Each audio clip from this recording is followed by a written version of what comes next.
Hello everyone, my self Dhananjay Raghuvanshi maths breathing channel में आप सभी का स्वागत है। पिछली वीडियो में हमने क्लास 10 मैथ्स के अध्याय 1 वास्तविक संख्याओं को स्टार्ट किया था, जिसमें हमने समझा था कि संख्याएं क्या होती हैं, प्राकृत संख्याएं और पूर्ण संख्याएं क्या होती हैं। अब इस वीडियो में हम कुछ और इम्पोर्टेंट डेफिनेशन को समझने वाले हैं, जैसे कि पूर्णांक, सम संख्याएं, विषम संख्याएं, भाज्य संख्याएं, अभाज्य संख्याएं, परिमेय संख्याएं, अपरिमेय संख्याएं और आखिर में वास्तविक संख्याओं को समझेंगे। तो चलिए स्टार्ट करते हैं। आज का जो हमारा पहला कंसेप्ट है वो है पूर्णांक, इंटीजर्स। पूर्णांक होते क्या हैं? पूर्णांक संख्याएं वे संख्याएं होती हैं जिसमें धनात्मक संख्याएं, ऋणात्मक संख्याएं और शून्य शामिल होता है। पूर्णांक वे होते हैं जिसमें धनात्मक संख्याएं, ऋणात्मक संख्याएं और जीरो शामिल होता है। जैसे कि नंबर लाइन जो बनी हुई है हमारी, इस नंबर लाइन में हम देखते हैं तो यहाँ पे ये इस साइड जो संख्याएं हैं जो अनंत तक जा रही हैं, ये कौन सी संख्याएं हैं? धनात्मक संख्याएं। ठीक है, ये कौन सी संख्याएं हैं? धनात्मक। और इसके अपोजिट साइड में जो ये संख्याएं हैं जो भी अनंत तक जा रही है, ये कौन सी संख्याएं हैं? ऋणात्मक। तो धनात्मक संख्याएं, ऋणात्मक संख्याएं और एक और चीज जीरो, बीच में क्या है? जीरो। तो ये तीनों चीज जिसमें शामिल होती हैं उन्हें हम क्या कहेंगे? पूर्णांक, इंटीजर्स। इंटीजर्स का पहला लेटर जो है वो आई है, तो हम पूर्णांकों को किससे डिनोट करते हैं? आई से। आई इज इक्वल्स टू पूरी धनात्मक संख्याएं, जितने भी धनात्मक संख्याएं प्रेजेंट होती हैं वो सभी आएंगी। पूर्णांकों में क्या आएंगी? ऋणात्मक संख्याएं भी आएंगी और शून्य भी शामिल होगा। ठीक है, इतना समझ गए आप लोग। अब देखते हैं कि पूर्णांक कहेंगे किसको। पूर्णांक जो शब्द है, यदि हम उस शब्द को लें पूर्णांक, तो पूर्णांक दो शब्दों से मिलकर बना है, पूर्ण धन अंक। पूर्ण धन अंक, इसका मतलब ऐसे अंक जो क्या हो? पूर्ण हो, कंप्लीट हो। एग्जाम्पल से देखते हैं। जैसे कि मैं यहां पे लूं 2 और 2.5 को लेता हूं, तो यदि मैं 2 को डिनोट करूं तो कैसे करूंगा? 1 एंड 2, इस तरीके से मैं दो सर्कल बना के इसको डिनोट कर सकता हूं। अब यदि मेरे को 2.5 को दिखाना है तो इसको कैसे करूंगा? एक सर्कल, दूसरा सर्कल। अब 0.5 का मतलब होता है आधा, तो एक आधा सर्कल बनाऊंगा मैं। ये जो आधा सर्कल है ये अधूरा है, अभी कंप्लीट नहीं है ना। तो ये जो पूरा मैंने डिनोट किया हूं 2 को और 2.5 को, तो इसको देखोगे ये डायग्राम क्या है? अधूरा है ना, अपूर्ण है। और इस डायग्राम को देखोगे तो ये क्या है? कंप्लीट है, पूर्ण है। तो आप बताइए 2 और 2.5 में से हम पूर्णांक किसको कहेंगे? 2 को या 2.5 को? तो आप कहेंगे सर ये फिगर कंप्लीट है, इसलिए हम इसको क्या कहेंगे? पूर्णांक। और दशमलव वाली जो संख्याएं हैं इनको हम पूर्णांक नहीं कह सकते। ये था इसका दूसरा पॉइंट कि पूर्णांक कहेंगे किसको। अब जो हमारा पूर्णांकों का अगला पॉइंट है वो है उपयोग, कि भाई इसके उपयोग क्या है। तो इसके उपयोग देख लेते हैं इस डायग्राम की मदद से। यदि इस डायग्राम को हम देखेंगे तो ये जो धनात्मक पूर्णांक है ये किस चीज को दर्शा रहे हैं यहाँ पे? तो आप कहेंगे सर ये गर्मी को, हॉट टेम्परेचर को दर्शा रहे हैं। जैसे जैसे हम +1 +2 +3 ऊपर की ओर जाते हैं तो टेम्परेचर क्या होता है? बढ़ते चला जाता है। फिर जैसे जैसे हम नीचे की ओर जाते हैं माइनस टेम्परेचर की ओर, तो टेम्परेचर कम होता है, यानी कि गर्मी कम हो रही है और ठंड बढ़ रही है। ठीक है, नीचे की ओर जाने पे क्या हो रहा है? कोल्ड, है ना, ठंडक बढ़ रही है। तो ये जो गर्मी है और ठंड है ये दोनों एक दूसरे के अपोजिट स्थितियां हैं। ठीक है ना, दोनों एक दूसरे के अपोजिट स्थितियां हैं। तो पूर्णांकों की मदद से दो एक दूसरे के विपरीत स्थितियों को हम आसानी से समझ सकते हैं। यही इसका उपयोग है। तो इसका उपयोग नीचे नोट कर देते हैं।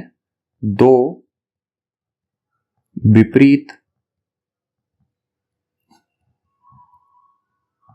स्थितियों को समझा जा सकता है, समझा जा सकता है। ये था इसका एक रियल लाइफ में यूज। उम्मीद करता हूं ये कंसेप्ट आपको क्लियर हुआ होगा। अब चलते हैं नेक्स्ट कंसेप्ट की ओर। अब जो हमारी अगली परिभाषा है वो कौन कौन सी हैं? सम संख्याएं इवन नंबर्स और विषम संख्याएं ऑड नंबर्स। तो सम संख्याएं देखें क्या होती हैं? वे संख्याएं जिनमें 2 का भाग जाता है उन्हें हम सम संख्या कहते हैं। ठीक है, जिन संख्याओं में 2 का भाग जाता है उन्हें सम संख्या, और वे संख्याएं जिनमें 2 का भाग नहीं जाता है उन्हें हम क्या कहेंगे? विषम संख्याएं कहेंगे। सम संख्याएं होती कौन कौन सी है देखते हैं। तो ये जो सम संख्याएं हैं वो कौन कौन सी हैं? 0, 2, 4, 6, 8, है ना, 10, डैश डैश डैश इनफाइनाइट तक ये जाती रहेंगी। और कौन कौन सी होती है? जो नेगेटिव नंबर्स हैं उनमें भी सम संख्याएं होती हैं, जैसे कि -2, -4, -6, डैश डैश डैश, ये भी कहाँ तक जाएंगी? इन्फिनिटी तक। विषम संख्याएं कौन कौन सी हैं? तो विषम संख्याओं को भी लिख लेते हैं जिनमें 2 का भाग नहीं जाता है, जैसे कि 1, 3, 5, 7, 9, 11, डैश डैश, कहाँ तक जाएंगी? ये भी इन्फिनिटी तक। और इसके नेगेटिव नंबर्स भी, जैसे कि -1, -3, -5, -7 एंड सो ऑन। ठीक है, ये भी कहाँ तक जाएंगी? इन्फिनिटी तक। तो इन सभी संख्याओं को हम क्या कहेंगे? विषम संख्याएं। ठीक है, तो सम संख्याओं की परिभाषा सिंपल थी, जिसमें 2 का भाग जाता है वो सम संख्या है, और विषम संख्या जिनमें 2 का भाग नहीं जाता है। सम संख्या और विषम संख्या का अगला पॉइंट है वो है शेषफल। क्या है? शेषफल। रिमाइंडर, क्या बचता है भाई इसमें? तो सम संख्याओं में हमेशा याद रखना 0 बचेगा शेषफल में। किसी भी सम संख्या में यदि हम 2 से भाग देंगे तो शेषफल क्या बचेगा? 0। और विषम संख्या, यदि विषम संख्या में हम 2 से भाग देंगे तो शेषफल क्या बचेगा हमारे पास? 1। हमेशा शेषफल क्या बचेगा? 1। ये था इसका दूसरा पॉइंट। और इसका तीसरा और आखिरी पॉइंट है इनकी पहचान। इनकी पहचान कि सम संख्याओं की पहचान आप कैसे करेंगे और विषम संख्याओं की पहचान आप कैसे करेंगे। तो बहुत ही सिंपल है। देखेंगे, यदि सम संख्याएं हैं तो किसी भी सम संख्या के इकाई में, किसी भी सम संख्या के इकाई में क्या आएगा? हमेशा 0, 2, 4, 6, 8। कितनी भी बड़ी संख्या ले लें आप, कितनी भी बड़ी संख्या ले लें, यदि उसके इकाई में 0, 2, 4, 6, 8 है तो वो कैसी संख्या होगी? सम संख्या होगी। तो ये था सम संख्या की पहचान। अब विषम संख्या की पहचान की बात करें तो इसके इकाई में, यदि विषम संख्या को हमको फट से पहचानना है तो इसके इकाई में क्या आएगा? 1, 3, 5, 7, 9। ठीक है, 1, 3, 5, 7, 9। यदि इन 5 अंकों में से कोई भी अंक इकाई में दिख रहा है तो वो कैसी संख्या होगी? विषम संख्या। तो ये थे सम संख्या और विषम संख्या के कंसेप्ट। अब चलते हैं नेक्स्ट कंसेप्ट की ओर। अब जो हमारा अगला कंसेप्ट है वो है भाज्य संख्याएं कंपोजिट नंबर और अभाज्य संख्याएं प्राइम नंबर्स। भाज्य संख्याएं क्या होती हैं उसको देखते हैं। जिन संख्याओं के 2 से अधिक गुणनखंड होते हैं उन्हें भाज्य संख्याएं कहते हैं। ऐसी संख्याएं जिनके 2 से अधिक क्या हो? गुणनखंड हो। जिन संख्याओं के 2 से अधिक गुणनखंड होते हैं उन्हें क्या कहते हैं? भाज्य संख्या कहते हैं।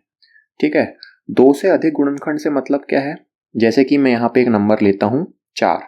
ठीक है, अब ये जो 4 है इसके मैं क्या करूंगा? गुणनखंड करके देखते हैं इसके। सबसे पहले मैं इसको लिख सकता हूँ 4 गुणित 1। ठीक है, दूसरा तरीका इसको लिखने का क्या है? 2 गुणित 2। ठीक, ये 2 तरीके हो गए। और तीसरा तरीका इसको लिखने का क्या है? 1 गुणित 4। तो ये 3 तरीके से मैं इसको लिख सकता हूँ। अब परिभाषा से देखते हैं कि क्या ये भाज्य संख्या है या नहीं है। परिभाषा की मदद से हम देखेंगे कि भाज्य संख्या है या नहीं है।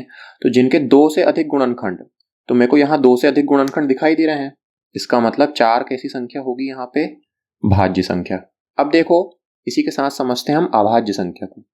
जिन संख्याओं के केवल 2 गुणनखंड होते हैं उन्हें हम क्या कहते हैं? अभाज्य संख्या कहते हैं। उन्हें हम क्या कहते हैं? अभाज्य संख्या है। उनके केवल 2 ही गुणनखंड होंगे अभाज्य संख्याओं के। जैसे कि मैं यहाँ पे एक नंबर लूं 2। अब इसके गुणनखंड करता हूं तो इसको लिख सकता हूं मैं 1 गुणित 2। मतलब 1 के पहाड़े में 2 बार में क्या आता है? 2। और इसका एक और गुणनखंड क्या हो सकता है? 2 गुणित 1, यानी कि 2 एकम 2। अब आप बताओ इससे अधिक इसके गुणनखंड हैं या नहीं है? तो आप कहेंगे बस इसके और कोई गुणनखंड नहीं है। ठीक है ना। तो जिन संख्याओं के केवल 2 गुणनखंड होते हैं उन्हें क्या कहेंगे हम? अभाज्य संख्या है। तो 2 कैसी संख्या है? एक अभाज्य संख्या है। ये था भाज्य संख्या और अभाज्य संख्या का पहचान करना। तो अभाज्य संख्याएं कौन कौन सी होती है और भाज्य संख्याएं कौन कौन सी होती हैं वो लिख लेते हैं। तो भाज्य संख्याएं जो होती हैं कंपोजिट नंबर, वो होते हैं 4, ये सबसे छोटा कंपोजिट नंबर है। 4 जो है सबसे छोटा कंपोजिट नंबर है, सबसे छोटी भाज्य संख्या है। और क्या होंगी भाज्य संख्या? 6 है, 8 है, इसी तरीके से 10 है और डैश डैश आते जाएंगी ये इन्फिनिटी तक। तो ये कैसी संख्याएं हैं? भाज्य संख्या। अब प्राइम नंबर यानी कि अभाज्य संख्याएं कौन कौन सी है? तो सबसे छोटी अभाज्य संख्या होती है 2। सबसे छोटी अभाज्य संख्या क्या है? 2। फिर अगली अभाज्य संख्या 3, 5, 7, 11, इसी तरीके से डैश डैश डैश इनफाइनाइट तक। ये सब कैसी संख्याएं हैं? अभाज्य संख्याएं। ठीक। अभाज्य संख्या और भाज्य संख्या में सिंपल सा अंतर यह है कि इसके 2 से अधिक गुणनखंड हो सकते हैं भाज्य संख्याओं के, और अभाज्य संख्या के केवल 2 गुणनखंड हो सकते हैं। अब इसका एक अगला पॉइंट देखो जो कि आपको भाज्य संख्या और अभाज्य संख्या को समझने में आसानी करेगा। तो भाज्य संख्याएं जो होती हैं वो 1 के पहाड़े में आती है, 1 के पहाड़े में आएंगी, स्वयं के पहाड़े में आएंगी, स्वयं के पहाड़े में भी आएंगी, और किसी अन्य के पहाड़े में भी आएंगी, अन्य के पहाड़े में भी आती हैं। ठीक है, स्वयं के पहाड़े में आएंगी, 1 के पहाड़े में आएंगी और अन्य के पहाड़े में भी आएंगी। लेकिन जो भाज्य संख्याएं हैं वो 1 के पहाड़े में आएंगी, 1 के पहाड़े में आती हैं और केवल स्वयं के पहाड़े में आती है, केवल स्वयं के पहाड़े में आती है। ठीक है, तो किसी अन्य के पहाड़े में ये नहीं आएंगी, तो उन्हें क्या कहेंगे हम? भाज्य संख्याएं। जैसे कि मैं ले लूं यहाँ पे अगली संख्या, जैसे कि 9। 9 को लिया मैंने। अब 9 देखो किस किस के पहाड़े में आ रही है? 1 के पहाड़े में आ रही है, हाँ आ रही है। ठीक, फिर इसके बाद 3 के पहाड़े में भी आ रही है, फिर देखेंगे हम 9 के पहाड़े में भी आ रही है। तो 9 कैसी संख्या हो जाएगी? 9 हो जाएगी भाज्य संख्या। क्लियर हुआ? अब एक अगली संख्या लेते हैं, जैसे कि जो कि अभाज्य है, हम ले लेते हैं यहाँ पे 13। अब ये जो 13 है ये किन किन के पहाड़े में आ रही है इसको देखते हैं। तो 13 को मैं देखूंगा 1 के पहाड़े में आती है, 1 के पहाड़े में तो भाई दुनिया की कोई भी संख्या हो वो जरूर आएगी। ठीक है ना, तो 1 के पहाड़े में 13 आता है। फिर 13 देखेंगे आप तो सिर्फ खुद के पहाड़े में आएगा, किसी और के पहाड़े में नहीं आएगा। तो ये कैसी संख्या हो जाएगी? अभाज्य संख्या।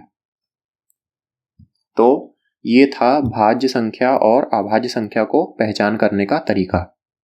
जिनके 2 से अधिक गुणनखंड हो तो भाज्य संख्या, और जिनके 2 गुणनखंड हो तो अभाज्य संख्या। और एक दूसरा तरीका, जो 1 के पहाड़े में, स्वयं के पहाड़े और किसी अन्य के पहाड़े में आती हैं तो वो भाज्य संख्या, और जो केवल 1 के पहाड़े और स्वयं के पहाड़े में आती हैं वो कैसी संख्या?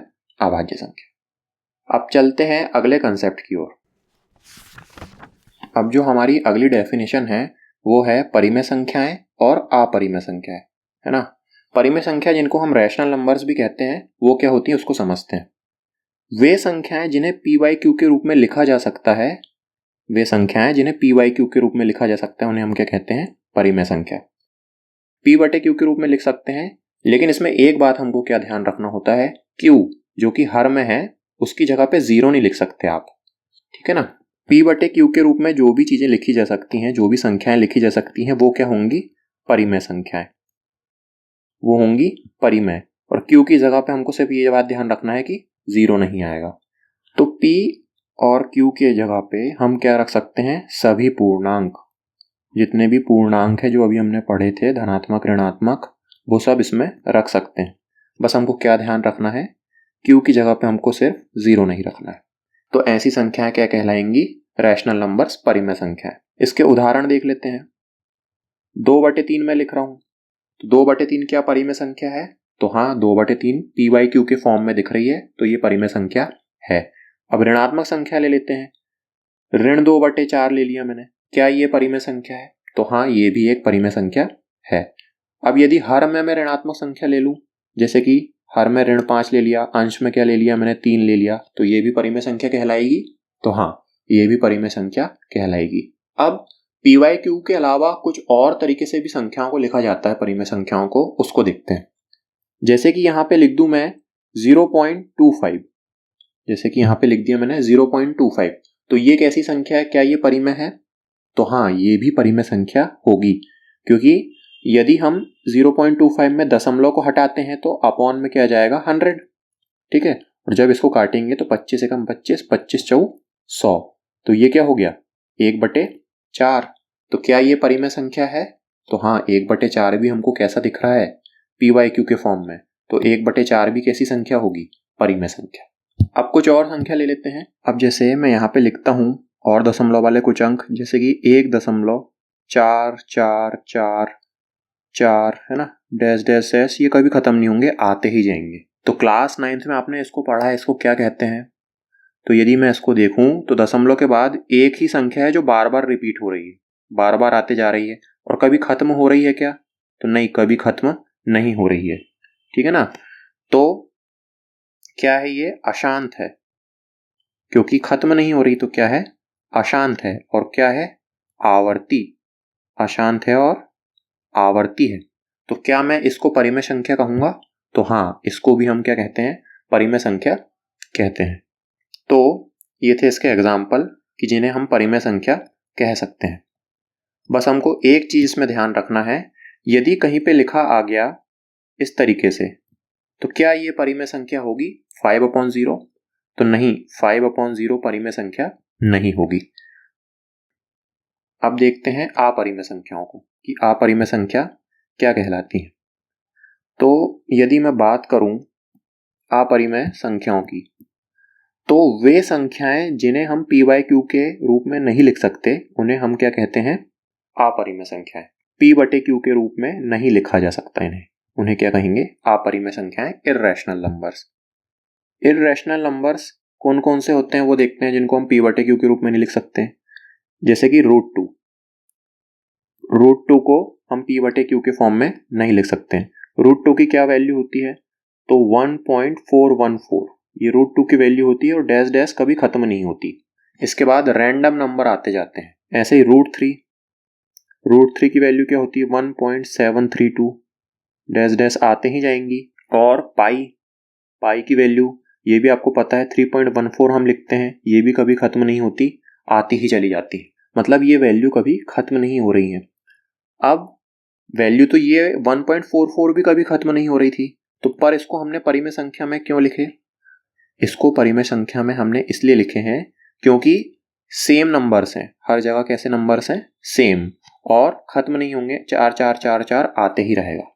लेकिन यदि हम ये इर्रेशनल नंबर्स की बात करें, तो आप देखोगे कि ये जो संख्याएं हैं ये भी खत्म नहीं हो रही हैं, ये भी अनंत तक जा रही हैं, है ना? लेकिन इसमें एक ध्यान देने वाली बात ये है कि इसके आगे जो अंक आएंगे वो हमको पता नहीं है कि कौन से होने वाले हैं, है ना? एक तो खत्म भी नहीं हो रहा है, अनंत तक जा रहे हैं, और हमें पता नहीं है कि कौन से अंक आने वाले हैं।